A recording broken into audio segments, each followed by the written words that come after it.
Come on in and meet the lady who once told her father when she was a little girl, "I want to be a movie star." Did you really say that? Oh yeah, I told not only my daddy, I told I told everybody at school that I would be. Not I wanted to be, I would be. I'd be a singer and a movie star. In that order. And they all, pushed me down on the playground. That was the end of it. That was, oh yeah, okay. Could anybody have envisioned that you would have a playing card character on one side of you and a Batman on the other at that time, though? Never. Could Boy. you have? I have a lot of visions, but no, I couldn't either. I mean, was there a moment on the set when you just suddenly sort of took stock of what was going on all around you and said, "Where am I?" That was every day. That was every day, and especially when I got off the plane in London. I mean, I said, where are we? What are we doing? I was Dorothy in The Wizard of Oz during this whole filming. I really was. It was actually a great place to be, really special. On the whole, was it also a good place to be one of the few women, at least that we see on screen, in what is seemingly a man's world there? Right. Tim Burton calls it the Phantom of the Opera of the 80s, and believe you me, I felt like I was in the sewer half the time. I mean, no, it was like... Paris catacombs. No, it was like a surreal, or a surrealistic painting. It was like being a part of a fantasy that... but a very special place because Vicky was the light, I think, of the film. I think between the two, the evil and the dark, just the darkness of Batman, the darkness of the Joker. I think she was the light and the ground floor, so to speak. She was the reality. She was the one that could stand back with her bowl of popcorn and watch these little boys just go at it, and then all of a sudden fruitcakes, I think is the word. Yeah, it's fruitcakes is exactly right. And then all of a sudden, then pull back and throw the popcorn bowl aside and then go for them and say, hey, snap out of it, enough of this crap, do you love me? Do you love me? And, and he says, no, I'm Batman. I think by the end of the movie, she didn't care whether he's Batman or not. You said something very interesting, too, about your own feelings as Vicky Vale towards Bruce Wayne and Batman. As you fell in love with Bruce Wayne, the fact that he was a Batman was sort of insignificant after all. Totally. Yeah, I love this. Totally, because... Totally, because, when we're after something in our lives, and especially love, infatuation, sex, they lead the world. I mean, they lead us.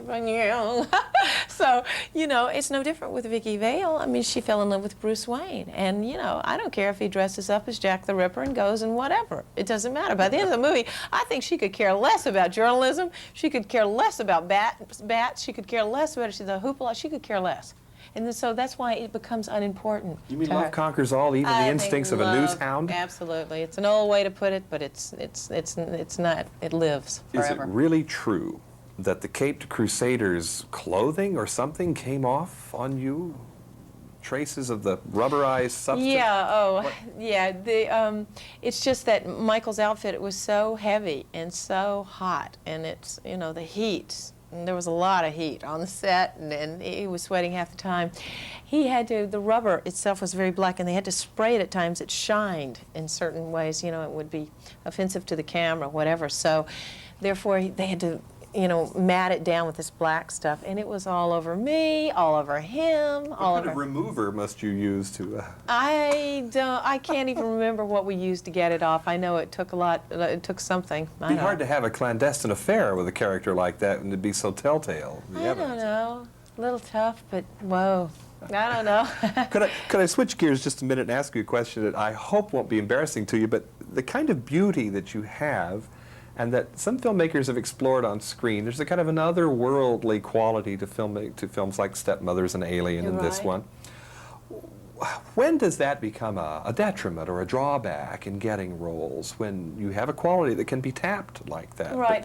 I think I went through that when I first came to Hollywood, because there are so many pretty girls and, attractive women, and I was much more determined to outdraw that attractiveness or outdo it or be better than the attractiveness. I really, I write. I have music in my life. I have film. That's all I was interested in. I didn't care about being people being judgmental toward me. So I really tried to block that out of my mind and just went for it. And that's what you have to do. And I really want what I want. And you know, I'm getting what I want. It's that simple. You know, I believe in that very strongly. So I didn't let that paralyze me. It could have, you're right, and it could have done damage, and it was a detriment to me. You know, I had to go through this little change in my mind saying, rather than trying to hide it and wear big clothes and always pulling my hair back in a ponytail and everything, I said, Jesus, it's just me, man. What can I do? You know, because in the 70s when they were doing films, you know, when films were coming in the 70s and early 80s, and when I was really in Hollywood, and I came to Hollywood in the early 80s, it started off, I mean, look at the women. I mean, they weren't that attractive women that were getting the big roles in town, you know, so you had to sort of dress up and look dumpy and pray. You know? Well, I said, after a while, I said, this is ridiculous. Accept yourself, Kim, and just go for it, man. So that's exactly what I've done. And she did, and the little girl that wanted to become a movie star, Kim Basinger, did indeed do that. Thank you a Not lot. so many years later. Thank you. We were both in Hollywood talking about Batman. I'm John Tibbetts for KCTV5.